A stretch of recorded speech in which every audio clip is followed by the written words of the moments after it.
Welcome to Gen Next Door. I'm Jennifer, your friendly neighbor, diving into the inspiring stories of entrepreneurs and local business owners who are making a real impact. Whether you're here for practical tips, a dose of motivation, or just a good story, pull up a chair. I'm tackling it all and saving a spot for you. Let's learn together. Welcome back to Gen Next Door, where we spotlight the businesses, ideas, and entrepreneurs making waves in our communities. Today, we're diving into the story behind Bubble Bins LLC, a professional trash bin cleaning company based in Las Vegas and expanded to other cities as well. Joining us today is the founder and owner, Ethan Hardinger, an entrepreneur who saw a dirty problem and built a clean solution. Hi, how's it going? Good. How are you? Thanks for having me on. Good. Thanks for being on my podcast. So to begin, can we start with getting to know you? Can you tell us a little bit about you, where you grew up, and your background before Bubble For Bins? sure. So I grew up in Las Vegas, Nevada, and that's where I live now. Moved here when I was super young, so it's pretty much home to me. Absolutely loved growing up in Vegas. I mean, some people are like, what, do you live in the casinos? And it's like, no, not necessarily live in the casinos. Just that's where I go to lose my money. Yeah. And then, but going through high school and junior high and everything here was great. Love Las Vegas, and that's kind of been home for me. I have 4 kids, married with 4 kids, and they're all pretty young, under 12 years old. Big handful there. Well, that's a lot. Yeah, it's a big handful, but I got a lot of good help, and they're amazing. The energy's great. They kind of keep us on our toes and keep us moving and cheer me on. They love Bubble Bins, the brand and the business and stuff, and they love pointing out the trucks as we're driving around town, so it's a lot of fun. That's awesome. I do like your branding. Oh, It's thank cute. you. Thanks. Yeah, we try to keep it very like family friendly. We like our goal is to be the most beloved brand in the household. Everybody loves like the garbage man as he comes by and picks up the garbage, or the UPS guy that comes drops off the packages. And we want to be part of that family where the family sees Bubble Bins come. We're going to clean up their trash cans. The kids come out and watch the process. They go crazy over it. So we wanted to make the brand fun and upbeat. What inspired you to start Bumble Bins? I've always been entrepreneurial since I was young. I started like shortly after high school. I did storage unit sales, like the TV show Storage Wars. If you've ever seen it, where No. they go bid on storage units. Yeah, it's like this reality TV show. They go bid on these storage units, and then they take the stuff inside of it and they sell it. That's Um, interesting. it was How'd you so get much. into that? So I was valet parking at one of the casinos here, and that was great. That was good money. But I did want to start my own business or get into entrepreneurial things. And this was right around the time where the market like started crashing with the housing bubble and everything like that. And just before I got into real estate, a friend of mine had said, "Hey, let's go try to buy one of these storage auctions." My friend's dad owns one of these storage units, and he says they do auctions every so often. This was just before the TV show actually came out. Okay. So we went there to bid, and we went with like $150, and we're like, all right, we'll try to buy one of these storage lockers and see if we could find any treasure in them. We had no clue what the process was like. We hadn't seen the TV show. So we bid on a storage unit that it just looked like trash and garbage throughout the whole thing. But we're like, yeah, there's a vacuum back there, a couple things. Maybe we could sell it on Craigslist. We bought our first unit, and we went through all the trash, and 90% of it was trash. But we did find a couple things, couple appliances, and one thing that we found was one of those CD binders of DVDs. So Yeah. it probably had 900 DVDs in there, and it was just in a box hidden off to the side. And at this time, DVDs were still a thing that people enjoyed. And so we put them up on Craigslist, and we'd say, hey, meet us in the parking lot. You could go through this binder and just buy these DVDs. And I sorted them by like the most valuable ones, the newer ones. And then as we sold them off, it was like $15 a DVD. And then soon it was 5 and then 2. And then I was like, yeah, come meet me, and you could get these last 75 DVDs for $50. And I think on that locker, we made like probably $500. Just Oh my meeting God. people selling DVDs. That Yeah. actually sounds fun to do. Oh, it You, was so much fun going through the garbage and the trash and and then just finding these nice little pieces that you're like, oh, I could sell this online for money. And so we did everything from like, I bid on this one storage unit that was just full of office furniture. Everyone was closing down their business and stuff and had desks and chairs and Mm-hmm. everything you think of. And I'm like, yeah, I'll take it. So I bought it for $15. I think we sold everything in there for like 2,500 bucks over the next couple weeks. And it was instant like light Wow. bulb moment of entrepreneurship. I was working for myself. I was going out there hustling these storage units and putting the stuff on Craigslist and selling it. It was one of the funnest times ever. And it just gave me that bug of like, you know what? I want to work for myself. Like this is a lot of fun. Yeah. I like being in control. I like being able to find something and try to make something of it, do something special. Then how did you transition Oh to yeah, your job okay. How did now? we get to Bubble Bins cleaning trash cans? Well, so I started doing real estate after that, loved real estate, but I definitely felt this like anxiety of working for one check that never came again. So it was like every time I sold a house, I felt unemployed again, where it was like, hey, Mm. where's the next deal gonna come from? And I did that for 15 years, which it was a great career, and I built into luxury real estate, and the checks got bigger and bigger, and they Ooh, were coming fancy. in. Yeah, it was great going out and showing, you know, $6-7 million houses to boxers and all sorts of important people around Vegas and selling those houses. But no matter how large the checks were and how much money I was able to save, and I lived well below my means, it didn't seem like I had full security. It seemed like, well, if another housing bubble comes, we're going to be in a tough situation, or if some of this business dries up. And at the time, my brother had was looking to start a pest control company, and he was like, "Hey, Mm. yeah, I'll let you stand up the pest control company with me as long as you let me buy you out once it gets to a certain size." And so I said, "Great, let's do that." When we started that, I saw the value of this like reoccurring income of the customers who just sign up for a subscription. You come every month, every couple months, and that income keeps coming. And it was funny because I would close a big house and get a $50,000 check or something. I'd be excited about it. But when somebody said, "Hey, I want to sign up for your pest control service and I want to get that," and that was like $80 a month, it was like, oh man, this is gonna be $80 a month for the rest of my life, which isn't actually a fact, but it seemed like I saw the value of these service-based businesses that have reoccurring established income that could, be projected out for a long period of time. So after I was winding down my involvement with that company, I started looking for other things and came across. So a friend had mentioned to me, hey, there's people cleaning trash cans in Arizona, and I thought, man, that's weird. Like, do people pay to get trash cans cleaned? Do they need cleaned? Yes, they do And need it. yes, they need cleaned. Yeah. Uh, Spoiler alert, trash cans desperately need cleaned. And so I looked into it, and there wasn't a lot of people doing the business successfully, but there were people building the trucks that could specifically clean these trash cans. Hmm. And so that was, I kind of molded over for a few months. And then it was finally my wife who, at one point, I'd always pitched her a billion business ideas, every single day it was a new business idea. And she liked some of them. She was nice about others, and finally this one, after about 6 months of mulling it over, she's like, the trash can cleaning, that's what I think you should do. She's like, that's a good idea. I'm like, I don't know if people will pay for this, And I'd always set aside 10% of my money for like what I called a sandbox fund, where this money would go in and I could invest it to anything I wanted, whether it was, I got a stock tip from the guy in 7-Eleven, or whether it was like, pursuing, investigating a business or something like that. So it was pretty easy for me to take a couple $1,000s and investigate the market to see if trash can cleaning could become a thing, if it's something people would pay for.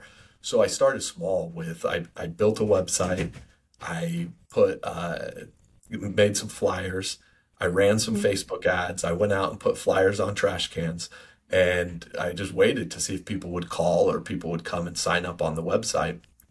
And sure enough, people started doing it, And just before that, I'd gone through and just walked through neighborhoods looking in trash cans and saying, how many of these are dirty? Turns out every single one of them was dirty, and they hadn't been cleaned for years. No one saw you do that? Saw me looking, yeah, I'm sure they probably did. Like, oh, there's a trash man out there. I don't know. Yes, that's suspicious. This guy just keeps looking in our cans as he's walking down the street. And as calls came in, I remember I called back a guy, I'd message him and just say, hey, we're not servicing your area yet, but I'm going to keep your information. As soon as we do, we'll give you a free cleaning. And I messaged this guy, and He's like, no, I have a wedding this weekend and I signed up for a trash can cleaning on your website. I want my trash cans clean. He's like, I'm leaving the $30 underneath the mat.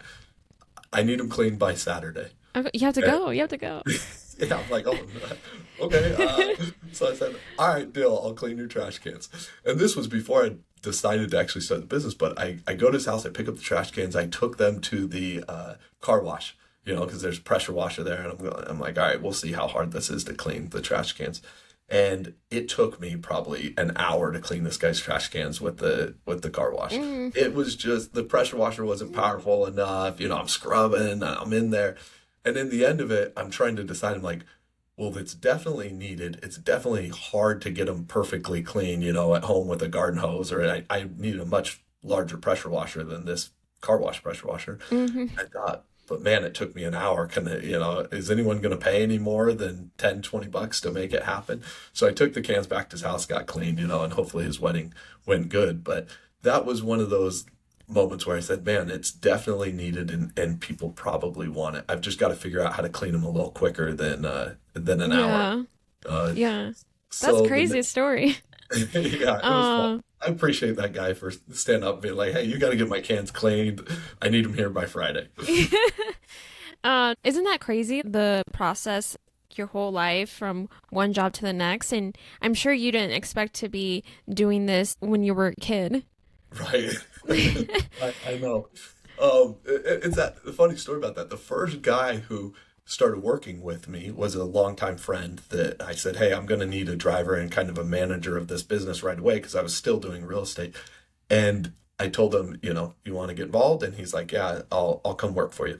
So he was the very first guy who worked for me, ended up being my manager of Las Vegas as it grew and everything. And he actually owns a Bubble Bins franchise over in Austin now. But he had showed me that when he was a kid, one of the teachers that had asked him, what are you going to be when you grow up?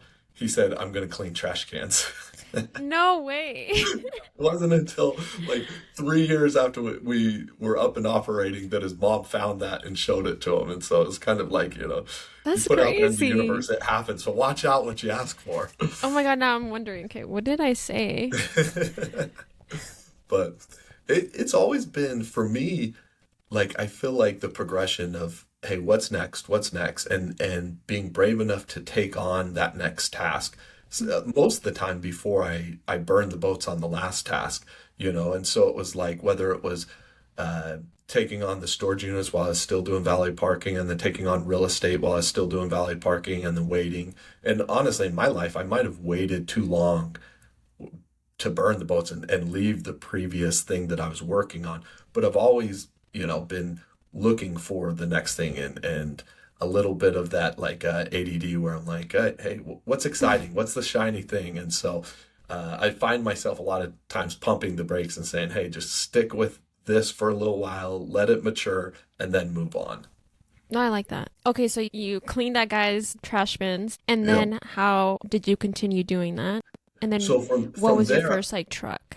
yeah, so from there I had in my budget, in that sandbox budget, I still had funds in there. And that kind of like for me empowered me to be able to say, I can take this risk, and if I lose it, that's what these funds were for. It wasn't like I felt like I was taking food off my kids' plate Mm. or that I was, going and diving into our home equity or anything like that. This was money that I had set aside for taking these risks and exploring entrepreneurial endeavors. And so I went and bought a box truck, which was, a used truck off of Craigslist that had like 300,000 miles on it. And it was just this like a Isuzu flat front moving truck, kind of mini moving truck. I bought a large pressure washer, something that could, 8 gallons per minute, like one of the larger pressure washers, and put a water tank in the back.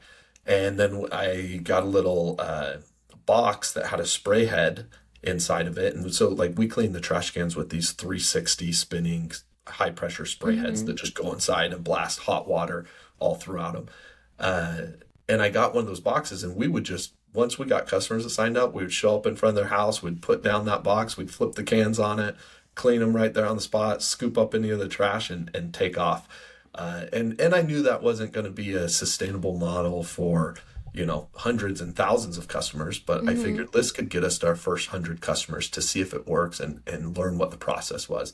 And it did. We were about 4 or 5 weeks in when we looked at our schedule and we said, wow, some days we have 15, 20 cleanings. We're growing at a good rate. Like, let's get a real truck built for trash can cleaning. And so we bought that first truck right away, and retired the old box truck. It's kind of like your MVP model first to see if it actually works. And then you don't have to start from an expensive model. You can start from scraps and Yeah, then work your way up. knew that we were going to lose money. We knew that, like, hey, this is not sustainable driving this old box truck and doing this. Yeah. But this is the cheapest way to prove concept. And then from there, we can invest and move on, which I think a lot of times is some of the best ways to start a business, especially when it's new. Like, the thing that attracted me to trash can cleaning was it was a brand new industry. We were kind of inventing a service and bringing a Mm. service that nobody had tried or wasn't out there. And that's obviously a little bit riskier. Like, if I would have started an AC company, there's a tried, proven model out there that I can follow. But it attracted me to be innovative about this and get to try this concept and see if we can make it work. That's cool. So now you have a really nice truck. And Yeah. how does the really nice truck work? And you said that it's a pressure washer and it pumps hot water. Can you explain like how that whole Yeah, so process? eventually started using these trash can cleaning specific trucks, right? And we were just Hmm. buying them used when somebody was going out of business because there's other people who've tried to do this across the country. There's actually a lot of Okay. people up and trying to do it. Our model was working really well, and we were able to kind of crack the code and start accelerating faster and growing faster than a lot of people. So we would go on and buy the used trucks, which these used trucks have, or these specific trash can clean trucks, they have arms kind of like the trash truck that pick up the trash can. It Yeah. lifts them up over a dirty water tank where we spray it out. All the dirty water goes into this holding tank where it's filtered and stored for disposal later. So the nice part about having that truck is we take the dirty water away with us, opposed to leaving it or it, going down the Hmm. curb. Where do you And take the water? we take it and dump it in sewer or like an oil water separator trap, Oh, so it could be treated properly. Getting the I trucks was one of the challenges because as we were growing, the you know we were trucks were expensive. I mean, over $100,000 each, and we were jumping in trying to find these used trucks for bargains and deals. And it turned into me for that first year or two just hunting down these used trucks, and one of them I drove back from the East Coast and it got hit by lightning on the way home and kind of fried some of the electrical and oh my and God. adventure Um, there. Another one I A was little standing in setback is fine. right. I'm like, Just a does little this make thunder and round and lightning. send back? Um, the other one, or another one, I was standing in line for me and my kids were at Disneyland. Me and my wife were standing in line for the teacups, Hmm. and it's like a longer line. And my manager texts me, and he's like, "Hey, signups are like booming. We're not going to be able to get this weekend done if we don't get another truck." And I told him, "Hey, I'm looking at a couple other trucks." But for us, the goal was like always finish the customers, always finish the day, make sure this is a customer service based business that where when people sign up for it, they think it's this simple service of just cleaning trash cans, but they're wowed by the experience of it. So the goal was to get that truck. And I text a guy that I knew had this truck. I said, "Hey, here's an offer. Would you take this? And could I pick it up tomorrow?" He said, "Yes, if you come pick it up tomorrow, I'll take, you can buy it for that amount." And I said, "Deal, I'll be there in the morning." And then I looked at my wife and I'm like, "I've got to run to the bank." She's like, "What?" I'm like, I've got to get a cashier's check so I could then get on a flight tomorrow morning and go buy this truck. This is And she was, crazy. "Where you get?" I said, just take the kids through the ride. I'll be back." I ran out. I got in an Uber. I went down to the bank. I got Oh the my cashier's God. check before they even got off the ride, and I was back. It just worked perfect. And then she's like, "Well, how are you getting on a flight? We're driving back tomorrow." I'm like, "You're gonna drop me off at the airport, okay?" Super supportive, right? Like, Your expected. wife's gone through so Yeah. much. She's like, "When did all this go?" And the best part was we were supposed to fly out on a vacation out to Costa Rica like the day after we got home. And she's like, So you're gonna fly to Salt Lake, you're gonna get a truck, you're gonna drive it back. Are you gonna be home in time to go to Costa Rica? I'm like, yeah, I'm gonna be home, I promise. So that morning she dropped me off at the airport, went and got the truck, brought it back. It was just like this hustle, like just get stuff done as fast as we can move on the early days, and it worked out really good. That's kind of sounds fun, actually. um, so I love watching like those online videos of power washing, and people just Yeah, wash a bunch of stuff. they I just don't know, it's just foam very it and then satisfying. spray it. Yep. Yeah. Do you get like excited and satisfied with what seeing a clean trash bin? Oh yeah, it's crazy how like so you get some of these cans and because they're so hard to clean, people sometimes inherit them. They go into they buy the house and the can hasn't been cleaned for 7, 8 No, they're years. disgusting. It's like they're like they spray it with water, they soak it, pour bleach, nothing works. So when we show up, like we have these cans that are absolutely atrocious, and a lot of times people say, "Who knows if it can be saved? Who knows if we can clean?" We go after it. My guys are amazing. They get them like perfect, and to see that transition from this thing that you don't want to be within 20 feet of to all of a sudden you can eat off of it, it is extremely Do you satisfying. do like before and after videos or pictures? Yeah, we'll post those online where we're like, hey, before and after, and most of the comments are like, yeah, that's fake. Like, there's no way. But it's true. It Try works out us. really good. Yeah. And the guys, they're good sports about it. They get dirty, they get trash sprayed in their face, and Ooh. they just go after it. They don't mind one bit. Like they'll, when I go out riding with them, they're hardworking, and they'll stick their head straight in the trash can and scrub it with a Brillo pad or something. They'll do anything it takes to get it clean. That sounds like a big workout, actually. Yeah, Yeah. it's a long day for Um, so for those of you that don't know, I work in freight logistics, and them. some of my listeners would probably like this section of my interview Yeah. of talking about trucks and stuff. Uh-huh. How many bins can one truck service in a day? It's a big part of it is how dense is your route, right? If Mm, if the truck is driving a lot of distance between, then obviously it can't. But if we do an HOA or something, one truck could probably do 200 to 250 bins on one tank of water in the day. okay. Some of our routes, like now we run in Las Vegas about 15 trucks. Our routes are pretty dense. When we get into a neighborhood, we're doing 10 to 15 stops in that neighborhood.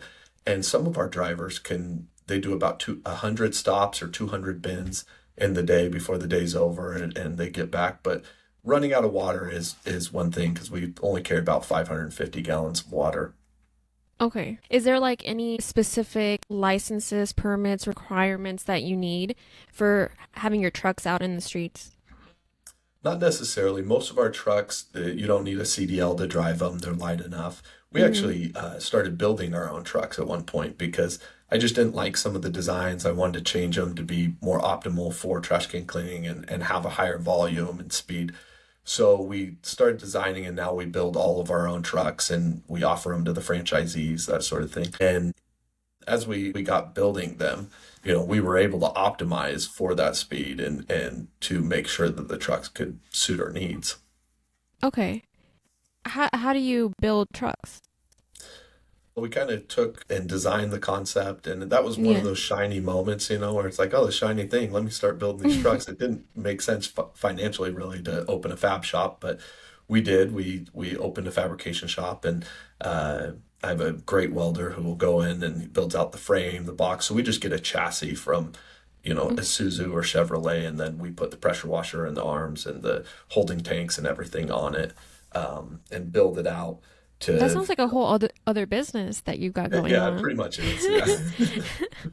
But we've kept ourselves so busy that we haven't been able to, even start marketing or trying to sell out to the market at all. Because right now, I think we built about 25 trucks, and they've gone out to franchisees and other people, the other Yeah. franchises or our other locations as we've grown.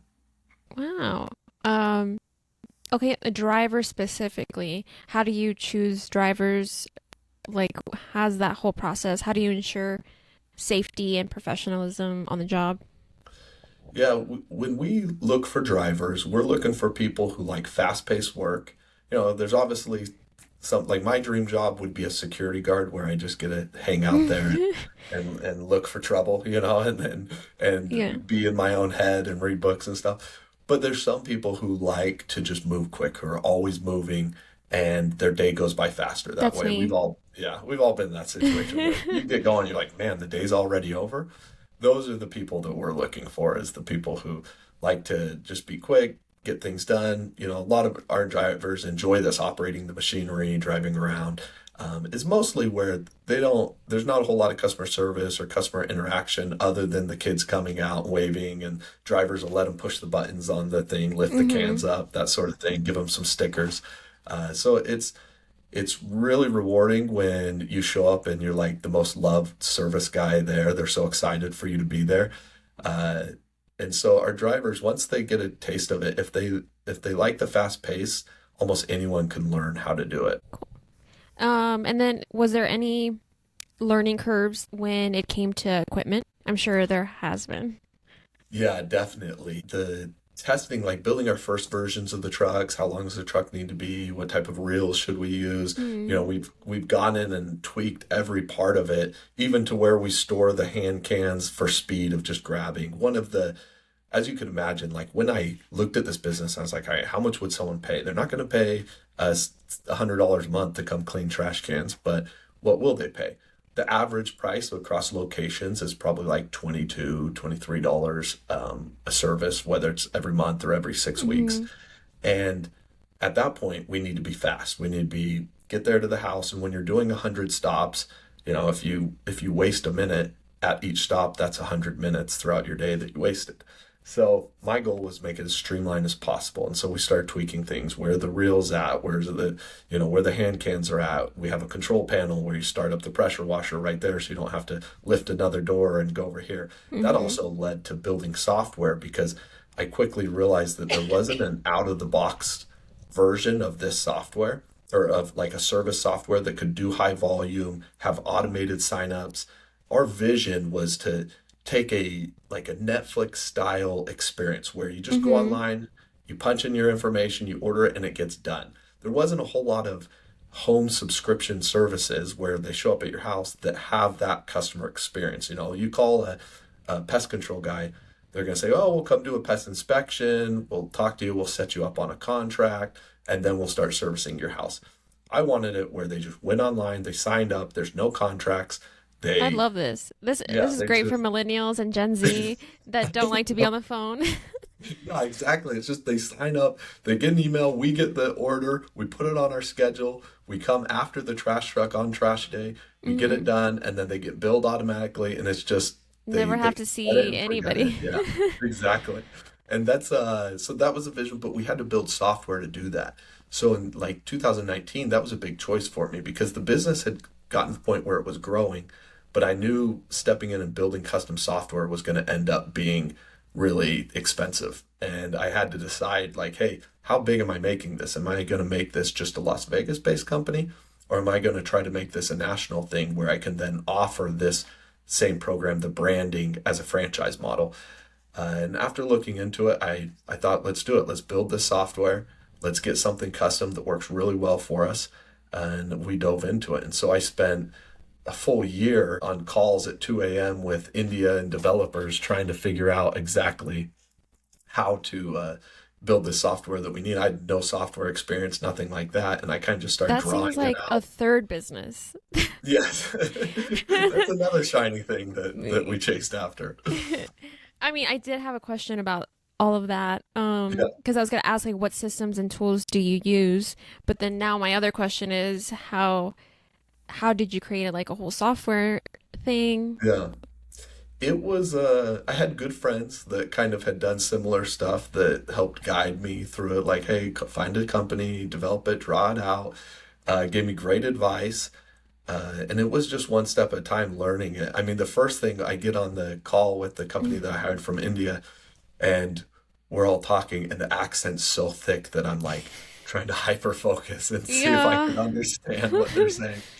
And those guys were great. They worked with me for a year getting the software, figured out and tweaked and adjusted. And I would take what they have and I would draw it on paper and then say, okay, this button does this does that.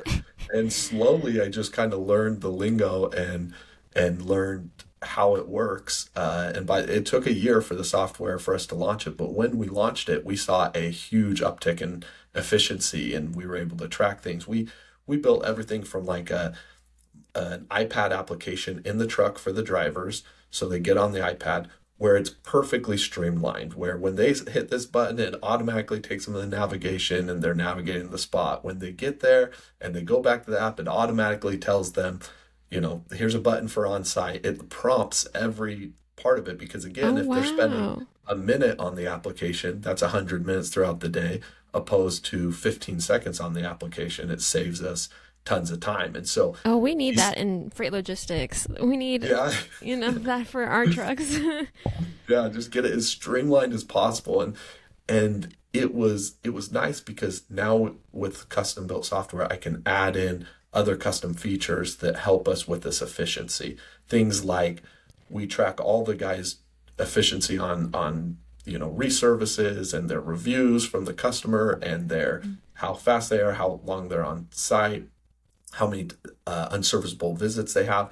That all goes into an algorithm. Then they get paid a bonus based on their performance. So our Ooh. drivers, yeah, they all make a base rate, but the drivers who perform and just work super hard, they get paid a larger bonus on their paycheck than everyone else. And it ended up being nice because they don't really fight or bicker with each other about, hey, you're not carrying your load, or why is he getting the easy, far out There's drives. evidence. Yeah, there's evidence and they all just get what they earn, it Mm. comes back to them. So that's been something that's been really nice in keeping my drivers happy and performing super fast. And then we also build in systems like, geo tracking on the trucks that track their routes and the driver score, safety score for the drivers to make sure that they're Mhm. driving safely. We can build in automatic notifications and just it's really been great to build that software throughout. And I feel like that's one of the largest assets that we have to offer franchisees. Mhm. Okay, and then so how many subscribers do you have right now We have overall? right around 35,000 subscribers across the country. That's a lot. Um, yeah, thank you. It's been it is pretty, overwhelming to see like, man, that would be a lot of customer service or but because Yeah. we've streamlined everything, it's been very manageable for us. We have a great customer service team where everything goes into and they handle the tickets for the franchisees. Like the vision is when someone gets a franchise, even though they're going to end up trying to get two, three, four, 5,000 subscribers, they're probably not going to need an office to answer phone calls or emails because our customer service team does that for them. They're Okay. they're not going to spend a ton of time tracking down billing and doing, following up on credit cards that have gotten canceled or whatever because the Mhm. system all does that in an automated way for them. So ultimately, they're just making sure the cleanings get done and the trucks are on the road operating in a good way. Oh, this is great. I know you were talking about earlier that you haven't really had have been working on the marketing Uh-huh. aspect of it, but Yeah. at this point, what marketing strategies have you worked on that have worked best so far? So with the trash can cleaning, we have dived into the marketing extensively with the trash can Mm. cleaning. I mean, Las Vegas, uh, it took us a while to get up to the subscriber base we had, and it was a slow grow, and we've had to adjust marketing quite a bit. Originally a lot of it was Facebook, and the ads were pretty cheap and conversions were pretty cheap there. But as a lot of people know, like in 2022, a lot of the privacy settings on the iPhone got changed, and other things have resulted in probably mostly Facebook also just wanting to make more money have resulted in that being more challenging. And so with that, we've ventured out into flyering at a large scale, which has caused us to build an app to track flyering and track Oh all my that. God. And Fourth business. for a business of a Oh my God. flyering application that just tracks everything, keeps track of it, and then you know where you've hit and where you could go. That one's called Flyer Dodo. That one's actually available to everybody who just wants to download it on the App Store. But it's a really amazing tool for doing a large scale flyering operation where we could put out 100,000 flyers in a summer or something like that. We've done, events, community events, sports sponsorships, stuff like that, social media posts, obviously, and all of that has been great. And it's all contributed to the marketing. It's a consistent moving target, which is what I love now about having franchisees in multiple locations.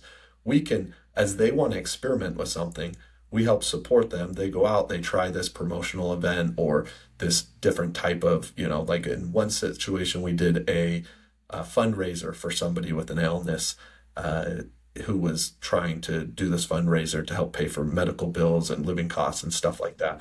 And it was a really good opportunity to help them out and get out there and push to our customers, say, hey, past customers re-sign up for Bubble Bins and they'll benefit from this. And they send it out to their friends and family and stuff like that. We got to see the results of this marketing promotion that did pretty good for us and also helped out this family in a huge way. So we get to see from all the different franchisees the different tactics and marketing endeavors that work, and we bring those back as a hive mind and share those with the rest of our franchisees and say, hey, try this. This really worked in this other area, or this person's finding customers, contacting HOAs or whatever it is. Oh, you got a little community going on. Yeah. I think, I don't know if you thought about mascot. I think you should Yes. have a mascot because you're Good. family oriented. Your whole business is about I got good news for family you. and We stuff. got a mascot. You His do? name's Gus. Yeah. Gus the Gus? garbage gremlin. I love that. We did a big I didn't see it on the truck. I feel like you should put it on the truck. yeah, we should put him on the truck. We should at least like put a stuffed version of him in the passenger seat, right? Driving Yeah, around, yeah. hanging out the window. We we thought, this family friendly, we want to do this. And as we started gearing up to franchise, we decided, you know what, let's do a quality video, something funny, something entertaining that we Mm-hmm. can put out there. And a benefit of having a franchise model or being part of a system is that higher level production and spend that can happen that can now be shared with the rest of the community. So we did this big production where I took my kids up to Utah where they were filming, and we brought up a Bubble Binz truck and they did this film of Gus, the garbage gremlin, and it's so funny. It's like his role is he's the one that dirties the cans. And he Yeah. wants dirty cans, right? And he hates Bubble Bins because we go and clean the cans. So his arch nemesis is Bubble Bins, but Bubble Bins doesn't really know who he is or what's going on, and he's kind of just like, "What? Who are you? What's going on?" And so he tries to kidnap one of the Bubble Bins drivers, and he's like trying to just put an end to Bubble Bins all together. Super cute video That's that's funny. really funny. You can find it on YouTube, I think, if you search Bubble Bins on YouTube, but it's a Okay. good video. Um, okay, so now we're talking about franchising, and I know you have a couple around the country. Where are they, and why did you think franchising was a good option? So we have 6 locations in all. 3 of them are franchises. Austin, Texas, Orlando, and Tampa are all franchises. And franchising, we were considering whether we grow in a corporate way where we just expand or we open it up to allow other Mm-hmm. people to come in and take our systems and try to build something and run a business that ultimately makes them revenue. And yeah, I had a couple guys who had come to me and just really wanted to take it on and see if they could do it in Orlando. And I thought, you know what, let's give it a try. Let's see how this works. And I enjoyed it. I enjoyed empowering another entrepreneur or somebody else who wanted to start a business, but maybe didn't know where to start or wanted to even, these guys could have started any business. They pretty business savvy, but they wanted to hit the ground running. Like they didn't want to take the 2-3 years of research, development, trial and error. Mm-hmm. They just wanted to say, hey, what's the system that's working? You have all these tools built out already. I don't have to go build out tools. Let's take those and we'll just hit the ground running. They did. They got started right away and had a great first summer and started growing like crazy. Oh my God. And they're still operating and optimistic about it. And so after seeing that, we've really geared some of our expansion strategy towards finding franchisees to give them these systems, this branding, and say, hey, why build, like if you want to get out there and race F1 racing, why go build the race car yourself and try it when you could just step into the driver's seat of one that's already made and with a team that's already doing it in the best way possible and be racing tomorrow instead of having to reinvent the wheel that we've already invented and started to perfect. That's nice. So you also have corporate offices as well? Yes, Phoenix and St. George, Utah. So we have Okay. Las Vegas, Phoenix, St. George. Okay, and then what is the difference, do you think, between those two? Like if another business owner wants to do this, what Yes, do they have to think about when choosing between corporate offices and franchises? franchising. If somebody was deciding to grow their business in a corporate way and expand versus licensing or franchising a business and offering it, uh, it it's a little bit challenging building an area as a corporate growth and finding somebody there who's going to treat that area like it's their own or treat that area in the best way possible, with the most Mm-hmm. enthusiasm about building the business. And so if you grow in a corporate way, you need to have a lot of corporate structure to help hold them accountable, get things done there remotely from afar. And that proved challenging for us at first. If you grow in a franchise way where you turn over the keys and say, here's all of our systems, you just run with it, those people are invested. They've put money into it. They're the ones, coming up with the money to buy the franchise territory and buy all the equipment and get it running. So they're extremely motivated. They got skin in the game and they wanna run with it. So it is the franchise model is nice because you can just turn over the keys and say, hey, run with this and go. And all the risk and liability is on them to make it work. Yeah, it's like Uh, it's their baby, but then corporate offices is kind of like you're babysitting. yes, Yeah. that's perfect. I couldn't have said it better. Um, The the downside of franchising is you almost have to build another business style that supports franchisees. So when you're, building in a corporate way, you just take what you have and expand. But when you build in a franchise way, now you need avenues for them to communicate, and you have to build out your franchise disclosure document and your fee structures, everything like that. So it is like building another shiny thing, There's another another shiny thing, fifth another business. It's business. like six businesses in one. Uh, what have you learned about leadership through franchising? The leadership side of it is actually a big difference between franchising and corporate. Now that you Hmm. mention it, so in a corporate way, you're leading them as, "Hey, I'm your boss, and here's what you need to get done. Let's do that and celebrate the success, right?" And in the franchise model, you mostly just need to empower them and just get them excited and say, "Hey, what can I do to help you now?" Like Hmm. what do you need? You go out there and do it. You're held, I mean, if you do it in a great way, you're going to see the rewards and reap those rewards from the revenue and the customers. But if you don't, that's kind of on you. So now we're just sitting in a situation where we're like, utilize us, utilize the systems, and how can we help you? Yeah. You're like encouraging and Yeah. inspiring. Yep. And it actually, I love that part of it because as I talk with the franchisees, it's now talking like business owner to business owner. It's like we're kind of in the same boat. Hmm. We have the same frustrations and the same dreams to be had there. And so it's really a peer-to-peer type situation where you can have the support network with them. While when growing in a corporate way and you're talking to employees, like all the risk and liability and even the success though of what happens is on you. And so it's a different type of relationship where you're just encouraging them to do a good job at the Yeah. tasks that you've given them. What I really like about your business, it's a simple solution to a real problem. Right now, like AI is what is like the buzzword in entrepreneurship, but I Yep. think there's also a space to just be simple in Yep. your solutions and make a good living and make a difference.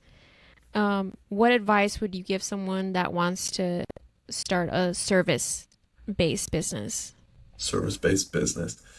The service-based businesses are great, and I think they're going to get even better with this AI Mm-hmm. revolution that's happening, and I follow the AI stuff really close. It's, a geeky hobby of mine that I love Yeah. to look into.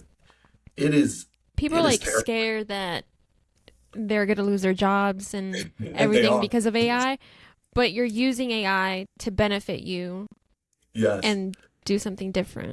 Yes, I where I see the world going with AI is like, I did see a funny meme where, they say like, hey, you're not going to get replaced by AI, you're going to get replaced by somebody using AI. But then I saw the meme of the guy talking to the horse, and he's like, you're not going to get replaced by a car, you're going to get replaced by another horse driving a car. It's like, I don't know if that fully translates over, but I do think that there's going to be so much turnover in the job market where a lot of even white collar knowledge work is going to be completely just Hmm. consolidated down to a few people who are utilizing AI. And that's going to be devastating for some and empowering for others. But where I ultimately see it going is, imagine, if you wanted to create a symphony, you would have to go learn music there. You'd have to go learn how to play some instruments. The maestros that stand in front of the orchestra know Hmm. how to do that. They are geniuses in a way, right? And you don't just have an orchestra you can stand in front of. But now with AI, you can. You can walk right into the cathedral hall, stand in front of an orchestra, and say, I want to create a symphony. I know nothing about music. Help me start. And then the percussion guys say, hey, well, let's start with a beat. How about this? What do you want? Describe what, and you're like, all right, yeah, I kind of want this up tempo. I want this. Yeah, let's go there. Let's go to the strings. Let's go to the horns. And they have the knowledge of music. And so within a day, you can uh, write and create this beautiful symphony with the help of this orchestra, right? That's the difference is pre-AI, there was no shot. You'd need 10 years before you could start to write this beautiful Mm. symphony and put it together. Now with AI, it's one day of just standing before the orchestra. And I think that people are now going to become entrepreneurs.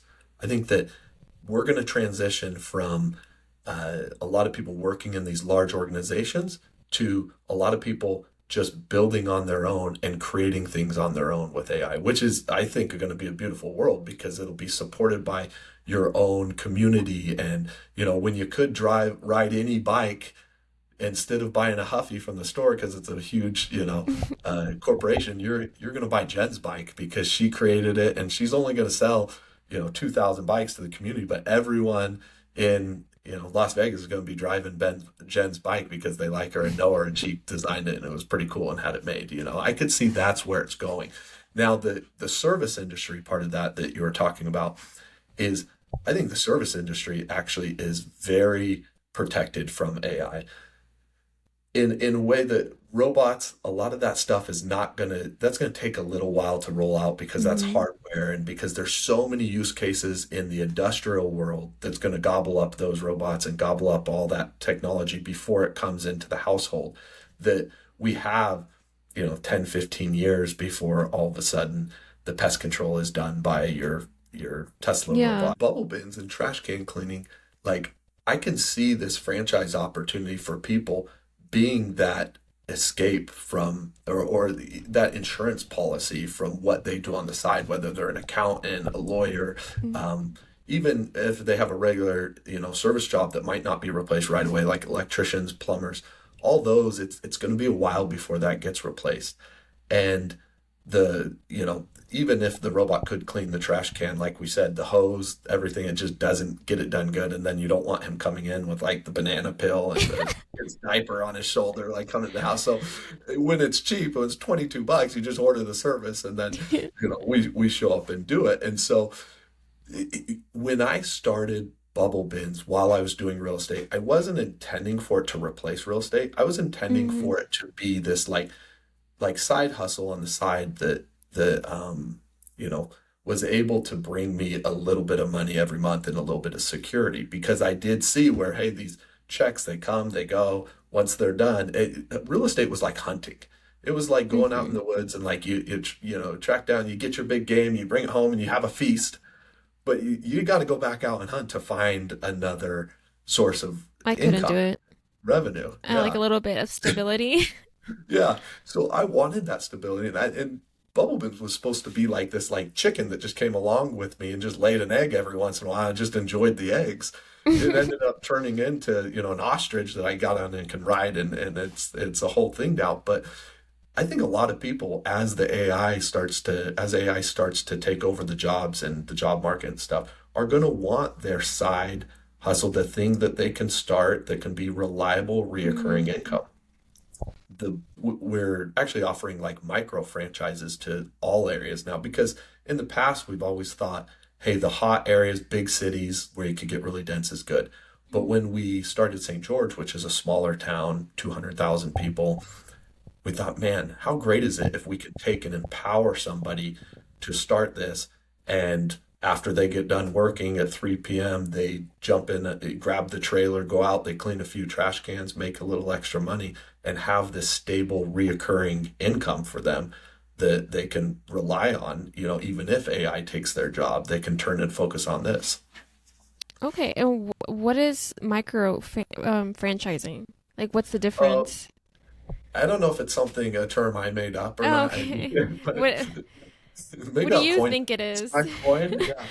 So our large franchise model is like where you get an area and you jump in. It's like 250,000 or 400,000 people, whatever area it is, Hmm. we territory we assign to you. And the opportunity for success is like, hey, you're going to grow this to be 4 or 5 full size trucks, a shop, everything like that.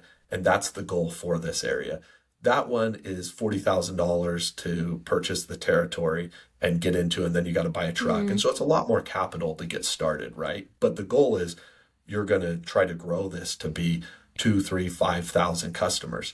And you probably need a warmer climate to do that. You probably need to be able to get in, a bigger city where the population's dense.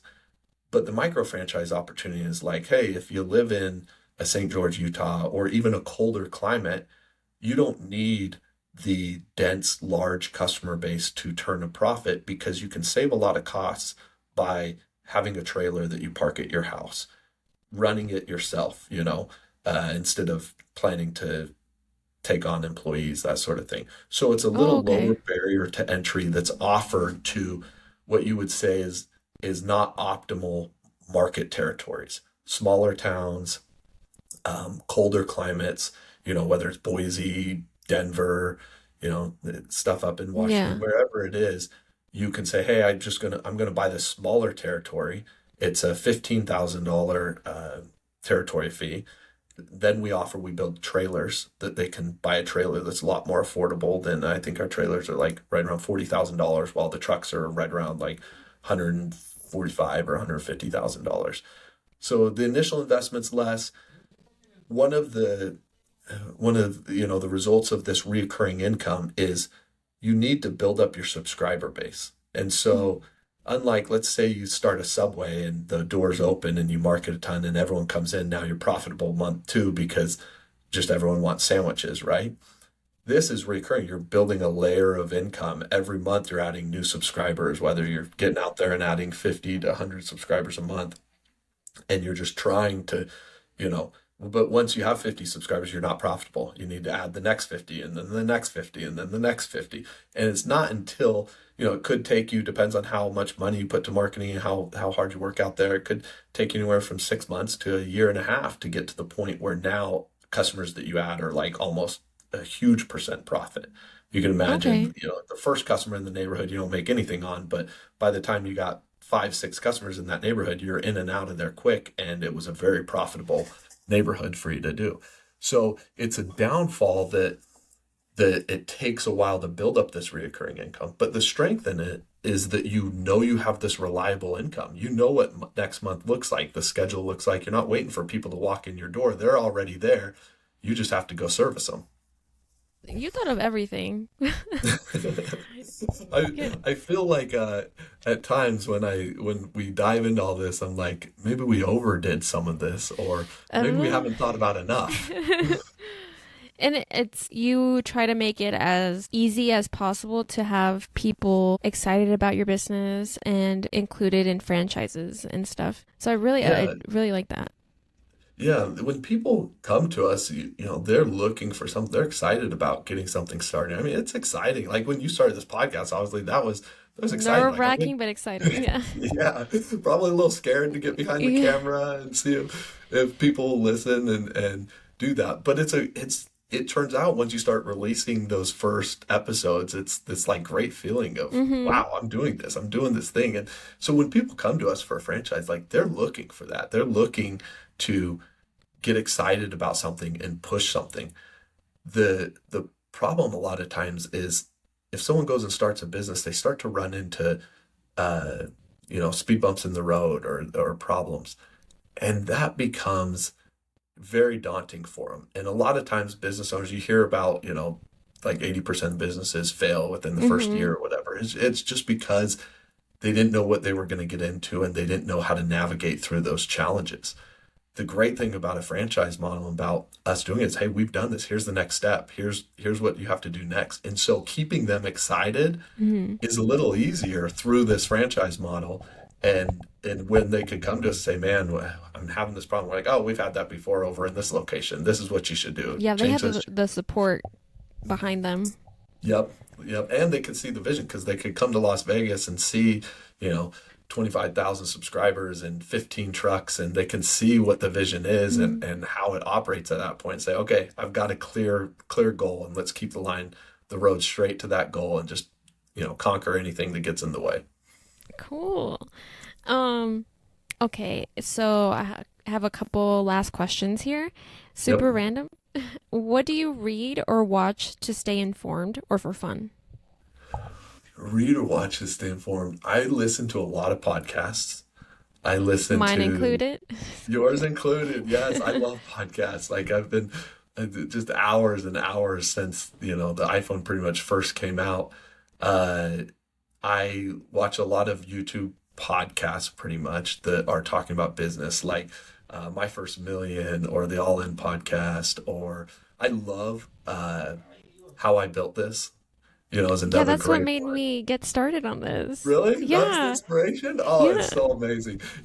Dude, funny story. I used to listen to that podcast all the time and it just Mm. regave energy. It was like when just before you go to bed, a lot of times you're like, man, I'm in over my head. And it's like you wake up, I put that podcast on, and it's like, oh yeah, I'm recharged. I Let's love go. his Like, voice. He's so like upbeat yes, and he's excited. phenomenal. Yeah, and the stories that he lays out are beautiful. And I just love to see how those businesses come to fruition, how they get Hmm. started. And when you look at it, you go, "Oh my gosh, this is like a normal person. Like that is a very doable thing for me. There was nothing Yeah. miraculous here. I can try to do that." And I remember one time I woke up. It was in the early days of Bubble Bins, and I was in my truck so we had to push some cleanings to the next day. And I was like, I'm going out Sunday morning to do these cleanings. I'll be there. And I get in the truck. It's like 7 a.m. I'm driving. The sun's coming up, and I'm thinking, oh man, this is I'm out here cleaning trash cans on a Sunday morning when I just want to be making breakfast with my kids. And this guy pulls up in a like bright yellow Dodge Viper convertible. He Oh pulls my up next to God. me. We're like the only two people on the road, and I look at that. That was like my dream car in high school. It's like a Dodge Viper. I loved it. I'm looking at it and I think, if I didn't buy this $150,000 truck, I could have bought that Viper. Might have been able to buy two of those. And I'm thinking, man. But then I kind of stopped and I'm like, but do you know what? There's nowhere else I'd rather be. Like this is exciting. I am building something. I'm sitting there listening to one of the How I Built This podcast. Like so Hmm. it had me energized right at that moment. I'm listening to it, enjoying it. But Yeah, you could get oh that yeah, car later. yeah, I'll It's get not that that later. important. Like, yep, like instead I have a trash can cleaning truck. Like who's winning here, buddy? Um, what is something you want to leave the listeners with? Information about your projects, last inspirational words. So the information about the projects, if you're interested in starting a business or, starting some sort of side hustle and something to dive into the world of business, take a look at bubblebinsfranchise.com. It's something, that we are starting to push and offer out there, and your area might be available. You could reach out to us and check on there, and we'd love to work with ambitious, driven people to build out locations all across the country. Words for everyone listening. Future business owners. Future business owners. There's 2 steps to getting going, and that's all you need. The first step is to have the courage to start. Just saying, yeah, I'm not afraid of risk. I'm not afraid of yeah, everyone, our minds all go to, what if I lose everything? What if it doesn't work? Yeah. What if my friends, they think it's embarrassing that I did this? What if, I was selling luxury real estate, and I'm telling people I'm starting a trash can cleaning company. Ooh. I remember I'm with clients in a like $7 million house, and this other agent was a friend of mine that I'd worked with in the past, and Bill's like, what is this shirt you got on? What is this? Like, can't you get in a suit to show these fine people? And luckily the person I was showing was kind of a friend too, and he's trolling me. He's like, you wearing, what is this, Bubble Bins? And like, he's like, is this one of those pest control things that you were doing? And I'm like, no, this is trash can cleaning. And he goes, oh, what are you doing, man? Like, look at this. You're selling this beautiful house. Like, this is great. You're dealing with bugs and cleaning trash cans. And he's like, Trash "Dude, man." funny guy. He's like, you trying to become a garbage man? And I was like, hey, you're gonna see, this is the future. This is great. Yeah, the embarrassment of starting something, like, don't worry about that. There's people just want to see you take the courage to start a podcast or do what you're doing. You take those 2 steps, you take the courage to do it and the action, and you just start, and things will come from there. If it fails, put it in the portfolio as, hey, that was a lesson learned, and move on to the next step. One of the greatest pieces of advice that I got from a mentor was my friend's dad, who was a home builder, multimillionaire, very open about every part of it. I'm like this 16-year-old kid, and he's like, okay, well, I sold my business for $40 million. And I'm like, here, and he's like, whoa, you're sharing so much with me. And he goes, I'm sharing so much because the truth is, none of this matters. He goes, I could fail tomorrow. That's okay. I'm going to start this other thing. I'm going to invest money in that. If I fail, me and my family will move back into an apartment and we'll start over again. And he's like, and I will have the people around me that I love. I will be doing what I love, which is, chasing business and opportunity and creating things. And he's like, the ups and downs, that's nothing. He's like, my Escalade got stolen. Escalade got stolen and stripped like a few months earlier. He's like, Oh my my cabin God. up in Utah blew up and it burnt to the ground. He's like, that's all stuff. Like, don't let that stress you out. Don't let the failure stress you out. Just work hard, go after it, and you'll find success. And that was inspiring for a guy who was in the later stages of life to just be like, nothing special about what I did. Just chase after it. Don't worry about the outcome. Work as hard as you can, and you'll find success. I love that. I always think like everything that happens in life is just experiences, even the Yeah. failures and things that, like, you burn your house down, you're homeless for a little bit. Yeah. It's just like Enjoying an sleeping in the experience. in your car. Yep. Okay, last question. What do you love about Las Vegas? What specific local business or location? Las Vegas. Oh man, I love everything about Las Vegas. I love the fact Yeah. that on any given night you could go down and just find an amazing restaurant or some sort of adventure in Las Vegas. Love the weather. Love the. I even love the heat. When it gets 110 degrees out there, my mind shifted from that when before I used to hate it, and then I was like, actually, this is a free sauna. Like, this is a free sauna, and come out here and work and enjoy this, and it will pass. Like, we'll get a chance to Have you enjoy been the to winter. Phoenix in 120 degrees? Yeah, I know. Honestly, that was a new level. Like when we It's started a- working in Phoenix and I went there in the summer, I was like, all right, I'll go back to the Vegas heat. Like I can handle it. Phoenix might be too much to be optimistic about. But I love Vegas. I think that there's great food here, great people, the community. A lot of people don't understand that it's a larger town with a tight-knit community of people who support each other and people, who Las Vegas and have a passion for it. It might be one of the best cities in the world in Wow, my that's eyes. a Or lot. maybe that's because it's home. That's so cool. I might have to visit. I have never visited. Oh my goodness, Um, I want to go you're a gamble spy. and do You stuff. donate to our fund over here. Like we need more. Well, it was so nice talking to you. I learned so much, and I really appreciate your time. Yeah, thank you so much for having me on. What you're doing here, Jen, is great. I think that Thanks. sharing these stories and providing a platform for people to share, the excitement that they have about what they're trying to do, so other people can hear that and get started and Mm-hmm. start running with it and learn is just one of the best things somebody can do. Thank you so much. Hey guys, thanks for tuning into this episode. Bubble Bins is a great reminder that opportunity doesn't always look glamorous. Sometimes it's hiding in everyday problems most people overlook.